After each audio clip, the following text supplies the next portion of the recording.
वो मेरी इस बात का असर कबूल नहीं कर रहा था। उसने कुछ दलीलबाजी की, लेकिन मैंने उसे बहुत कुछ कहकर कायल कर लिया कि वो मेरे साथ दोस्ताना बेतकल्लुफ़ी रखेगा। मैंने उससे पूछा कि आज या हज़रत ने लोगों से क्या कहा था। उसने बताया कि समीउल्लाह ने लोगों से कहा था कि तानी और उसके बाप ने उसकी शान में गुस्ताखी की है और उसकी तानी को ये सज़ा मिली है कि अजदहे ने तानी को अपने मुंह में ले लिया था। समीउल्लाह ने लोगों से कहा था कि उस वक्त वो अपने झोंपड़े में सोया हुआ था। उसे नींद में इशारा मिला कि तानी को अजदहे ने पकड़ लिया है और उसे पानी में ले जा रहा है। समीउल्लाह ने अपने जिन्नात को हुक्म दिया कि उस लड़की को बचा लो।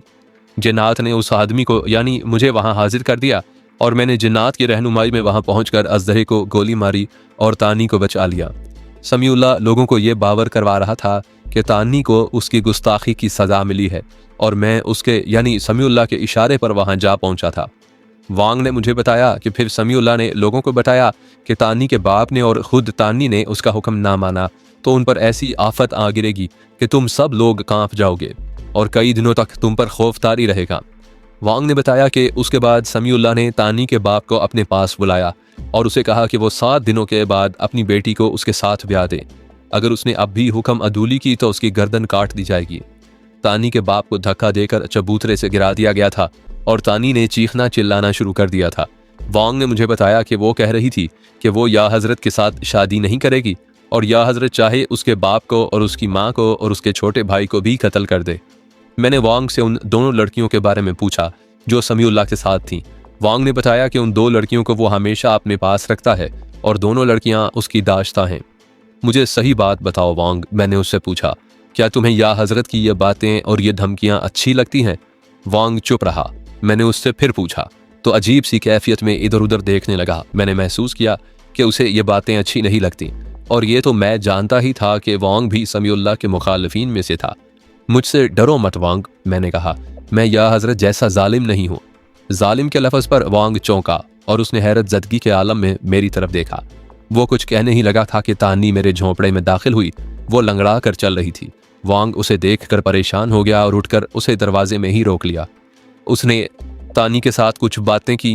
वो मैं लफ्जी तौर पर तो ना समझ सका, लेकिन ये समझ गया कि वो तानी को कमरे में आने से रोक रहा है। मैंने उसे डांटा तो वो तानी के आगे से हट गया और तानी मेरे पास आकर बैठ गई। वो ज़रा लंगड़ा कर चल रही थी क्योंकि उसके पाँव को अजदहे ने ज़ख्मी कर दिया था। मेरे पास बैठते हुए उसने एहतजाज और गुस्से के लहजे में बोलना शुरू कर दिया और इसके साथ ही उसके आंसू निकल आए। 2-3 मरतबा उसने मेरे कंधों पर हाथ रखकर बड़ी ज़ोर से झंझोड़ा और चीखती चिल्लाती आवाज़ से कुछ कहती रही। मैंने वांग से पूछा कि ये क्या कह रही है। उसने तानी की सारी बात मुझे बताई। उसने बताया कि वो समीउल्लाह के खिलाफ नफरत का इजहार कर रही थी और उसे खूबसूरत लड़कियों का शिकारी और शैदाई और शैतान तक कह रही थी। वांग ने बताया कि कुछ दिन पहले या हज़रत ने तानी के बाप की अपने आदमियों से पिटाई करवाई थी। तानी को उस पर बहुत ही गुस्सा था। वांग ने यह भी बताया कि तानी मुझे कह रही है कि मैं उस शख्स के साथ शादी करूंगी जिसने मुझे मौत के मुंह से निकाला है और फिर मेरे घर मुझे देखने भी आया था। ये आपको देवता कह रही है। वांग ने कहा, यह कहती है कि आपके साथ शादी करेगी और ये भी कहती है कि आप यहाँ ना रुकें और उसे अपने साथ लेकर कहीं और चले जाएं। तानी ने खासी लंबी बात की थी और वांग ने एक एक लफ्ज़ का तर्जुमा करके मुझे सुनाया था। मैंने उसका लुबे लुबाब आपको सुनाया है। मैंने उसके सर पर हाथ रखा। मैंने यूं महसूस किया जैसे रेशम के तारों के गुच्छे पर मैंने हाथ रख दिया हो। इतने मुलायम बाल कि मैं उनकी मुलायमत महसूस किए बगैर ना रह सका।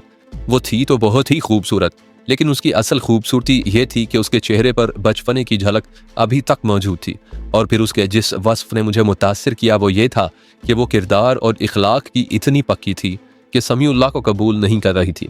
हालांकि वो जानती थी कि समीउल्लाह उसे उसके बाप, उसकी माँ और उसके भाई को कत्ल करवा सकता है। मुझे पता नहीं चल रहा था कि मैं उसे किस तरह तसल्ली दूं और किस तरह उसे ठंडा करूं। वांग ने मुझे बताया कि ये कहती है कि उसके माँ बाप सो गए तो ये दबे पांव घर से निकल आई।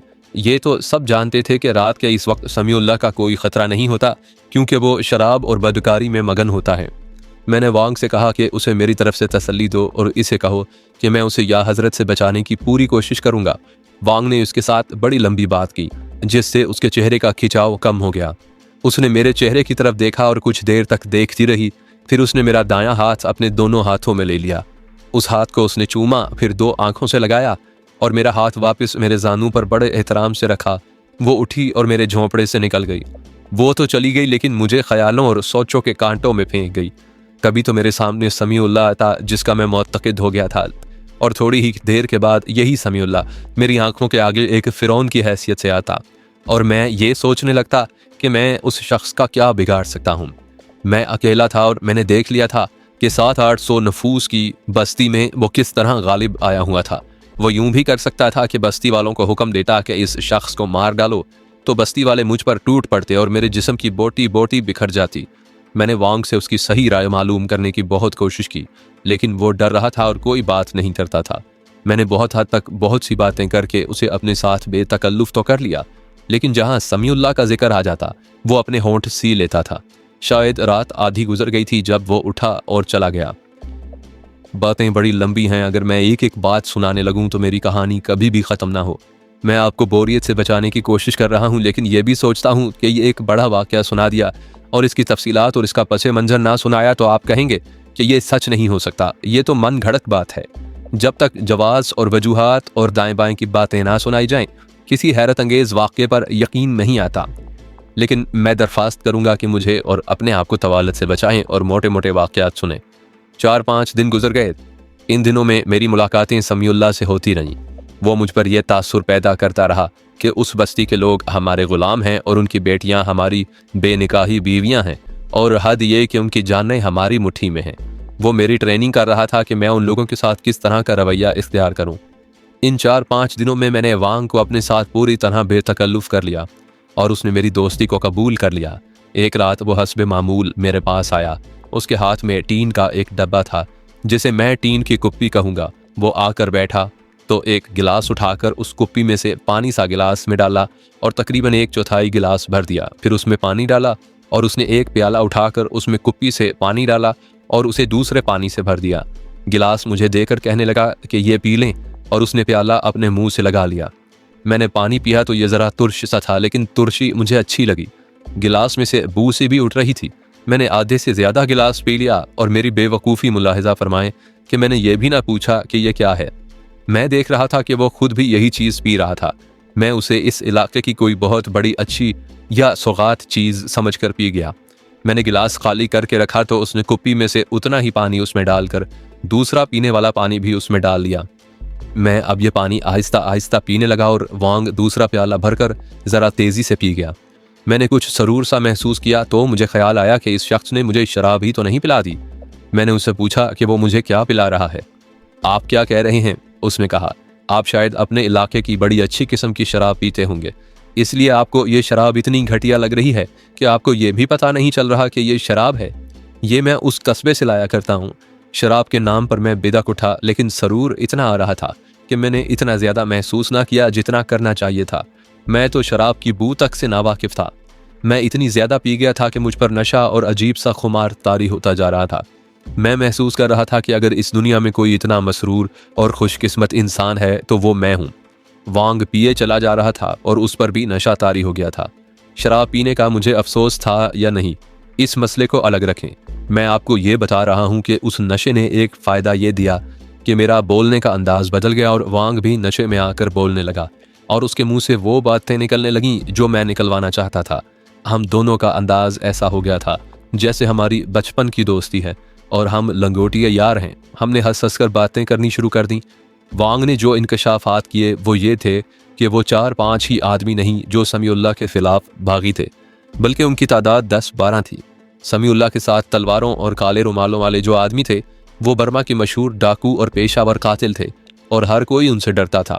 वांग ने यह भी बताया कि मुसलमान समीउल्लाह से इसलिए डरते हैं कि वो वाकई हज़रत शाह सुलेमान अलैहिस्सलाम का खलीफा है और उसके कब्ज़े में जिन्नात हैं, और ये उसी की बरकत और रहमत है कि वो खैरियत से रंगून से निकल आए थे और यहाँ अच्छी ज़िंदगी बसर कर रहे हैं। लेकिन जो गैर मुस्लिम थे उनमें ज़्यादातर समीउल्लाह से नहीं बल्कि उन 4 पेशावर मुजरिमों से डरते थे। फिर डर ये था कि किसी के मुतल्लिक नहीं कहा जा सकता था कि वो समीउल्लाह का जासूस नहीं। औरतों में भी ऐसी जासूस थीं जो बस्ती के हर घर में जाकर हमदर्दी और प्यार की बातें करती और देखती थी कि कोई समीउल्लाह के ख़िलाफ़ उठ तो नहीं रहा। वांग ने बताया कि समीउल्लाह रंगून में दुकान करता था और वहाँ उसकी दोस्ती एक जादूगर के साथ हो गई थी। जादूगर का मतलब था मसमरेज़म के करतब दिखाने वाला। समीउल्लाह की दुकान पर ज़्यादातर औरतें आती थी और समीउल्लाह किसी न किसी औरत को अपने जाल में फांस लेता और उस जादूगर को भी ये औरत पेश करता था। इस तरह उसने उस जादूगर से कुछ शोबदे सीख लिए, जिनमें एक ये था कि खाली हाथ हवा में बुलंद करता तो उस हाथ में पानी का भरा हुआ गिलास आ जाता था। वांग ने समीउल्लाह और उसके उस्ताद की मसम रेजुम के कुछ और शोबदे भी सुनाए। वांग ने बताया कि समीउल्लाह उनके देखते ही देखते मकबूल आम आमिल बन गया और उसने लोगों को रूहानी अमलियात बताने शुरू कर दिए और चंद बरसों में ही उसकी चर्ब ज़बानी की बदौलत उसे बहुत मकबूलियत और शोहरत हासिल हो गई। वांग ने पूरी तरह समीउल्लाह को बेनकाब कर दिया। वो तो आधी रात से ज़रा पहले चला गया, लेकिन मैं शशोपंज में पड़ गया। वही कैफियत फिर तारी हो गई। कभी ख्याल आता कि वांग बुद्ध है और इसलिए वो समीउल्लाह के खिलाफ है, कभी ख्याल आता कि वांग जो कह रहा है वो बिल्कुल सही है। यही कुछ सोचते सोचते मैं सो गया। अगली सुबह मेरे अंदाजे के मुताबिक 10 बजे का वक्त होगा जब वांग घबराए हुए से अंदाज में मेरे झोंपड़े में आया। उसका चेहरा बता रहा था कि कोई खास बात या वाकया हो गया है। आज तानी का बाप मारा जाएगा, वांग ने हकलाती हुई आवाज में कहा। या हजरत ने उसे जो 7 दिनों की मोहलत दी थी वो आज खत्म हो गई है। ये खबर मिली है कि तानी के बाप को या हजरत ने बांध कर अपने झोंपड़े में कैद कर लिया है। उधर तानी, उसकी माँ, उसके छोटे भाई को भी रस्सियों में जकड़कर उनके झोंपड़े में कैद कर दिया गया है। आज शाम उसी जगह सब लोग इकट्ठे होंगे और या हजरत अपना फैसला सुनाएंगे। तानी के बाप के बचने की एक ही सूरत है कि वो अपनी बेटी समीउल्लाह के हवाले कर दे। अब देखते हैं कि शाम को क्या होता है। वांग अभी मेरे पास ही था और मैं कुछ कहने भी ना पाया था कि एक आदमी ने आकर कहा कि मुझे या हजरत बुला रही हैं। मैं समीउल्लाह के झोंपड़े की तरफ चल पड़ा। मैं सोच तो बहुत कुछ रहा था, लेकिन मैं किसी नतीजे पर नहीं पहुंच सका था। मैंने इरादा किया था कि समीउल्लाह से कहूंगा कि इन गरीबों पर जुल्म ना करना। लड़की कमसिन और मासूम है, इसे प्यार से समझाओ तो समझ जाएगी। यही कुछ सोचते सोचते मैं समीउल्लाह के पास पहुंच गया। आज शाम हम तुम्हें एक और तमाशा दिखाएंगे, समीउल्लाह ने कहा। आज तुम्हें सही अंदाजा होगा कि मेरी ताकत कितनी कुछ है और मैं क्या कर सकता हूँ। तुम्हें आज फिर राइफल लेकर वहीं पहुंच जाना है। बाकी जो होगा अपनी आंखों से देख लेना। असर का वक्त था जब उस दिन की तरह मैं चबूतरे पर खड़ा था। मेरे साथ वही 4 आदमी खड़े थे जिनके पास तलवारें थी और सरों पर काले रुमाल बंधे हुए थे। समीउल्लाह उसी तरह आया जिस तरह उस रोज आया था, वही शहाना लिबास और एक लड़की दाएं तरफ और दूसरी बाएं तरफ। उस रोज तो उसकी चाल बड़ी ही मस्तानी थी। यूं लगता था जैसे सारी दुनिया का शहंशाह वही है। वो चबूतरे पर आ गया और लोगों से मुखातिब हुआ। मैं ना समझ सका कि उसने क्या कहा है। उसके हुक्म की तामील हुई तो मैं समझा कि वो ये हुक्म दे रहा था कि एक तरफ से तानी के बाप को 2 आदमी इस तरह ला रहे थे कि उसके दोनों हाथ पीठ के पीछे रस्सी से बंधे थे। एक आदमी ने उसे एक बाजू से और दूसरे ने दूसरे बाजू से पकड़ रखा था। तानी का बाप ठीक ठाक चलता आ रहा था। उसे चबूतरे पर ले आए और 2 जानू बिठा दिया गया। दूसरी तरफ से तानी, उसकी माँ और उसके छोटे भाई को, जिसकी उम्र 11-12 साल थी, इसी तरह रस्सियों से बांधा लाया जा रहा था। उनके मुंह कपड़ों से बंद कर दिए गए थे ताकि वो चीख चिल्ला न सकें। उन्हें चबूतरे के करीब लाकर उनके बाप के सामने खड़ा कर दिया गया। उन्हें चबूतरे पर ना लाया गया।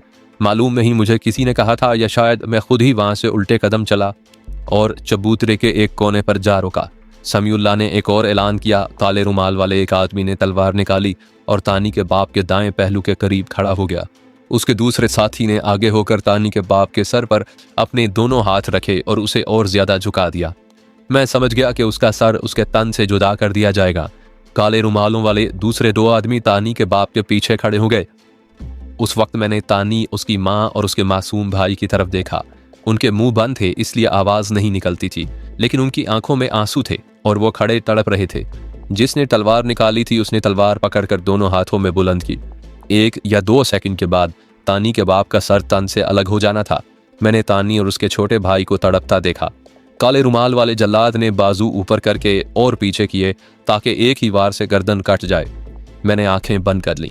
मेरी आंखें जैसे किसी ताकत ने खोल दी और उसी ताकत ने मेरे अंदर ऐसा जलजला बर्पा किया कि मेरी राइफल अपने आप ही कंधे तक चली गई।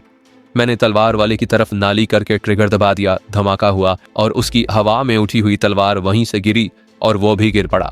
मैंने बड़ी तेजी से बोल्ट पीछे करके आगे किया। एक और राउंड चैम्बर में चला गया। तानी के बाप के पीछे 2 कातिल पहलू बा पहलू खड़े थे। उन्होंने बेधक कर मेरी तरफ देखा। मैंने दूसरा राउंड उन पर फायर किया। फासला 10 कदम से जरा कम या ज्यादा होगा। राइफल का राउंड एक के पहलू में लगा और दोनों के पहलुओं में से गुजर गया। दोनों गिरे, चौथा रह गया। वो शायद भागने लगा था, लेकिन मेरा तीसरा राउंड चैम्बर में जा चुका था। मैंने फायर किया और वो भी गिर पड़ा। मैंने बुलंद आवाज से वांग को बुलाया और कहा कि फौरन यहाँ आओ। मालूम नहीं वो कहाँ था। लोगों पर सन्नाटा तारी हो गया था। ऐसा शोर भी उठा जैसे लोग भागना चाहते हों। वो मेरी बात नहीं समझ सकते थे। वांग दौड़ता आया। वांग, मैंने बुलंद और तेज आवाज में कहा, लोगों से कहो मत भागें, मेरी बात सुनकर जाएं। वांग ने अपनी जबान में लोगों से कुछ कहा तो सब खामोश हो गए और तमाशा देखने लगे। समीउल्लाह जहां खड़ा था वहीं खड़ा रहा। उसने तहकमाना लहजे में मुझे कहा कि ये क्या कर रहे हो, लोग तुम्हारे जिस्म का कीमा कर देंगे। उस वक्त मेरी राइफल की नाली उसकी तरफ थी। वांग, मैंने कहा, इन लोगों से कहो कि वो इस शख्स को खुदा का और हजरत सुलेमान अलैहिस्सलाम का खलीफा मानते हैं और इसके कब्जे में जिन्नात हैं। इसे कहें कि अपनी जिन्नात को हुक्म दे कि वो मेरे हाथ से राइफल छीन ले और उसे बचा ले। मैंने समीउल्लाह से कहा, अपने जिन्नात को हाजिर कर ले ताकि तुझे अफसोस ना रहे कि मैंने तुझे मुकाबले का मौका नहीं दिया।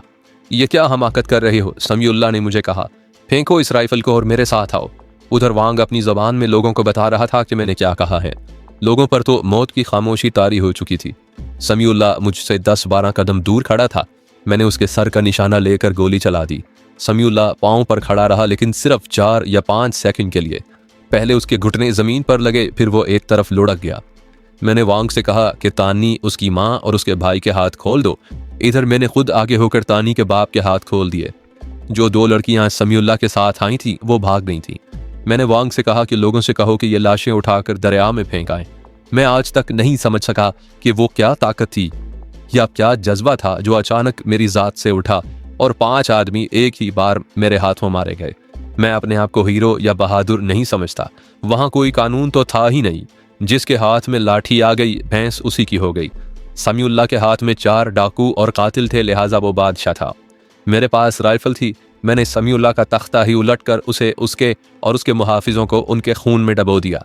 अब मुझे सोचना था कि मेरा अगला कदम क्या होगा। अभी तो यह हाल था कि तानी, उसका बाप और उसकी माँ मेरे कदमों में गिरे हुए थे और वो मुझे देवता समझ रहे थे।